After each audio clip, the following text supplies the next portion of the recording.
Bonjour à tous et à toutes mes petits électrons. Aujourd'hui, essai de la Twingo Z2 en 21,5 kWh d'utile. Donc nous partons avec 181 km d'autonomie, compteur à 0. Donc on va voir aux 100 km combien elle fait cette fameuse petite Twingo.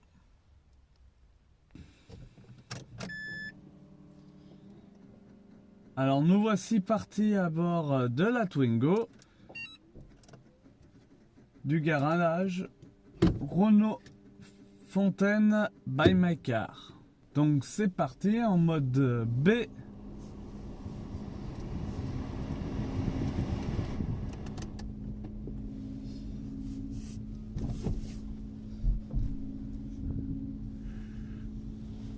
Et on va voir combien de kilowattheures au 100 km elle nous fait cette fameuse Twingo en 22 kWh, donc 21,5 kWh d'utile. Moi je vous conseille de rouler avec le mode éco en ville et avec le mode B enclenché en 3 si vous pouvez. Et si vous pouvez pas, vous mettre en mode 2, car quand elle est trop chargée, elle se met automatiquement en mode 2. Et très clairement, quand elle est chargée à 100%, la régie ne fonctionne pas ou très peu. Donc à vous attendre à ce que votre régie vous freine pas dès le départ. Donc là nous allons aller jusqu'à Saint-Jouard, l'aéroport, en espérant qu'on n'a pas trop de bouchons. On va commencer par des petites routes pour voir sur les petites routes ce que ça donne. On aura de la voie rapide jusqu'à 110 km/h. Nous aurons des portions à 70, bien sûr, à 80. Le but, c'est vraiment de faire toutes les vitesses pour voir combien elle fait en moyenne aux 100 km. Cette fameuse petite Twingo. Alors, en effet, c'est une citadine. Ce n'est pas une routière. Elle n'est pas forcément grosse, mais elle vous permettra quand même, par rapport à ce qui est affiché, de faire 198 km d'autonomie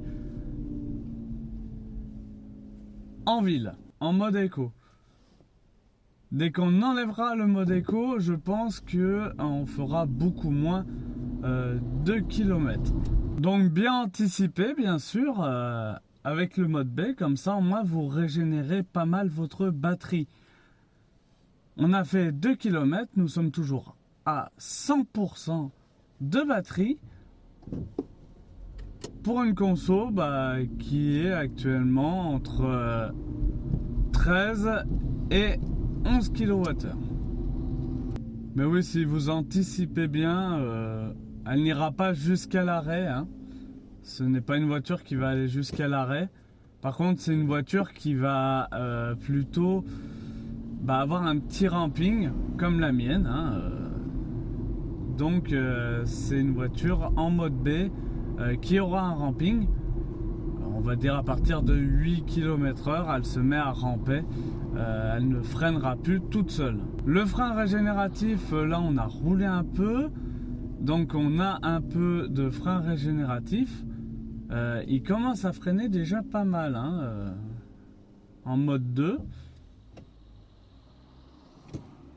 Il veut toujours pas mettre le mode 3 parce qu'on est toujours à 100% de batterie.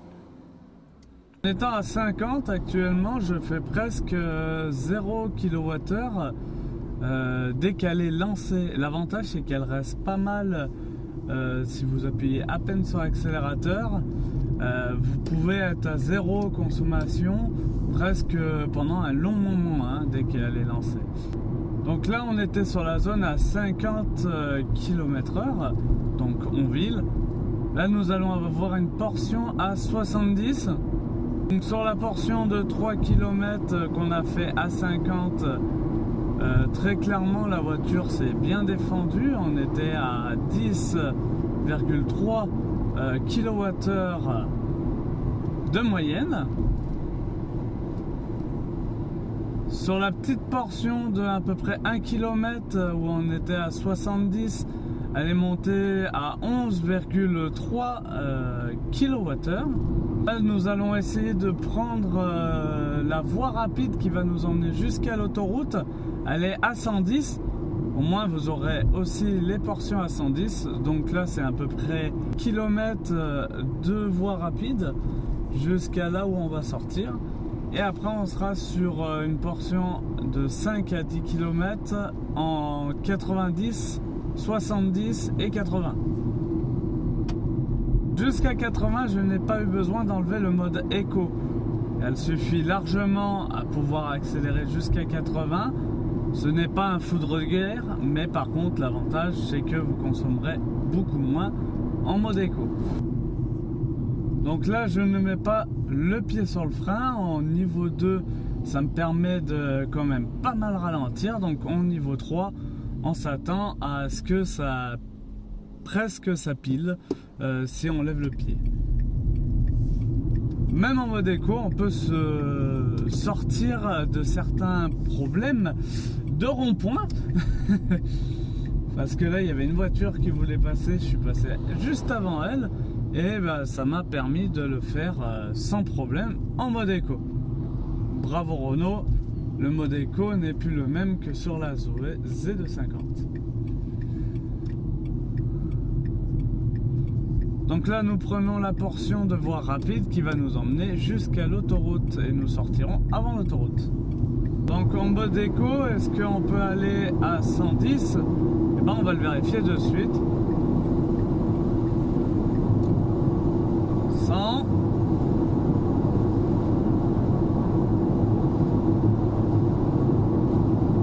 Et 110. Alors en effet, en mode éco, vous pouvez aller jusqu'à 110 sans forcer. Hein. Bon, elle aura moins de patates qu'en mode normal. Mais l'avantage, c'est que vous consommerez toujours moins parce que vous ne demandez pas toute la puissance du moteur. Que je le rappelle, la Zoé Z250 que j'avais à 90-100, nous étions bloqués, il fallait l'enlever automatiquement. Là, très clairement, bah, je suis en éco, elle reste dans l'éco, et ben voilà, ok. Donc en éco, on peut monter jusqu'à 109 km/h. Après, elle est bloquée. Il va falloir automatiquement se passer en mode normal. Mais 109, 108, bah voilà, ça me permet de doubler sur cette voie qui est à 110 km/h. Et à 110, nous sommes à 12,6 kWh fixe. Actuellement, nous avons parcouru 9,3 km. Actuellement, en réel, elle consomme 14 kWh. Et je suis toujours en mode éco, hein, donc elle ne consomme vraiment rien en mode éco.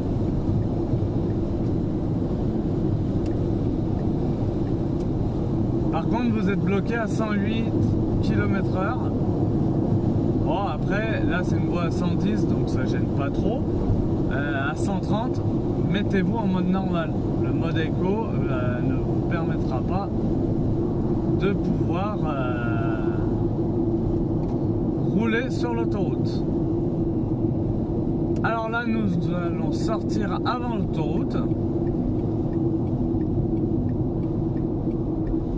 Je suis en mode 3 en VG. En effet, ça freine bien plus.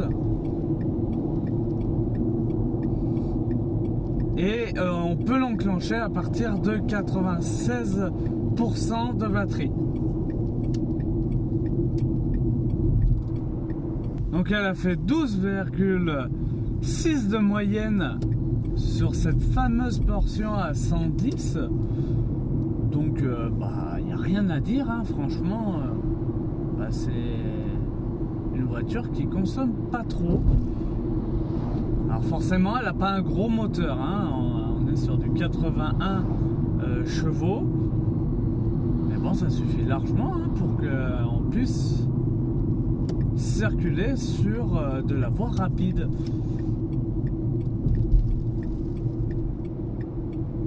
Autonomie, j'ai pas trop perdu parce que du coup, comparé à la mienne, elle ne perd pas grand chose.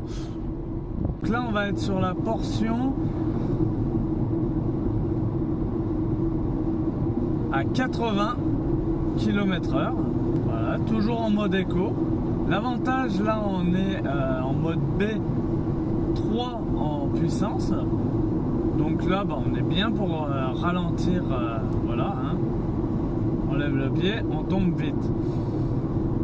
Ça nous permet, si on n'a pas vu un obstacle par exemple, de ralentir pas mal avant de piler réellement sur votre frein.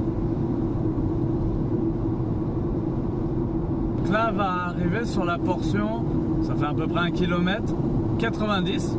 Donc là, sur la portion A80 qui fait à peu près 5 km, on était à 11,8. Donc là, c'est une portion de à peu près 2 km à 70. Donc on était à 12 de moyenne. Donc là, on est à peu près sur du plat, hein. Là, on va faire la montée de Tulin. Donc là, ça sera une grosse montée à 70 dans des virages. Je pense qu'on va consommer un peu plus. On verra, hein, ça se trouve, je peux me tromper. Mais voilà, c'est la grosse montée de repères pour les montées, hein. J'ai dit, ça sera une route mixte pour espérer vous donner une valeur juste pour le 100 km. Là, nous allons partir sur une portion de à peu près 5 km à 90. Toujours en mode éco.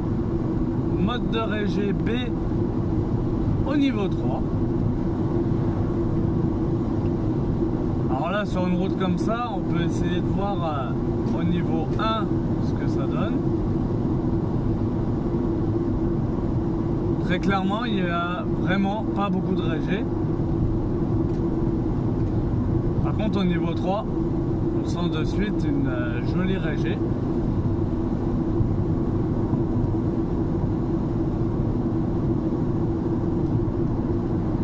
Là, actuellement, sur la portion A90, nous sommes à 11,6 kW en moyenne. Moi, je vous conseille de conduire avec le limiteur. Pourquoi? Parce que l'avantage, c'est que c'est vous qui appuyez. Et dans ce cas-là, c'est le moteur qui va faire l'éco-conduite à votre place. Dès que vous êtes arrivé à 90, c'est lui qui va réguler. Alors là, nous allons monter sur Tulin.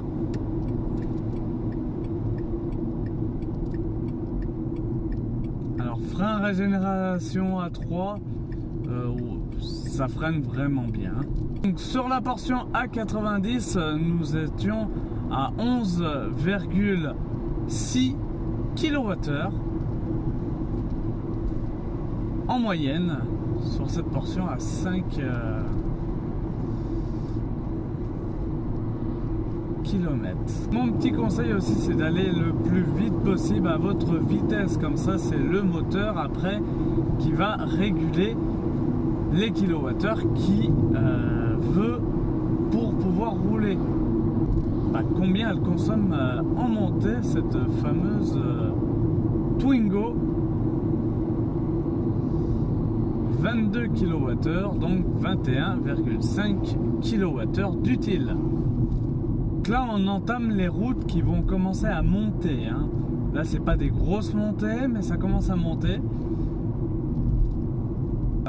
À 9 km/h, la voiture se met à faire un mode rampage. Donc, ne prenez pas peur. Par contre, pensez bien à freiner à partir de 9 km/h. Nous allons commencer la grande montée qui va nous emmener jusqu'à Rives. Donc là, c'est bien une dizaine de kilomètres dans des virages et de la haute pente à 70. Donc là, je pense que on va avoir des moments de haute consommation. Nous commençons 70, ça va être que des virages jusqu'en haut.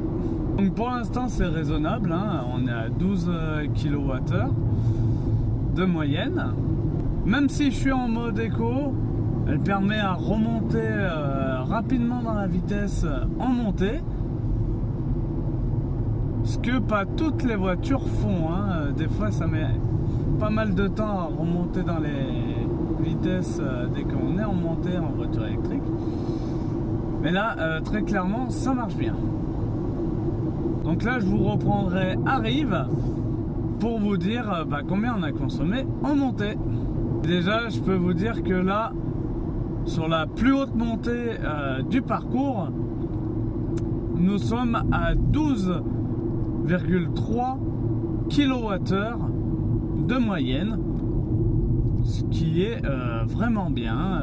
La e-Corsa fait nettement plus de kilowattheures dans ces grosses montées. Attention, c'est un plus gros moteur aussi. Là, on n'a que 81 chevaux.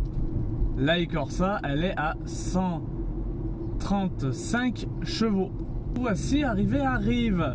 Donc quand on sera arrivé à la voie rapide, je vous dirai combien on a fait de kilowattheures de moyenne sur toute cette montée, parce qu'elle n'est pas finie la montée.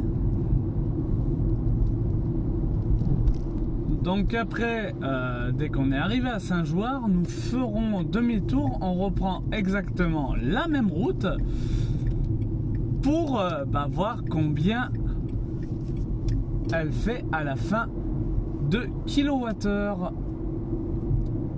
au 100 km. Une voiture refroidie par air les batteries.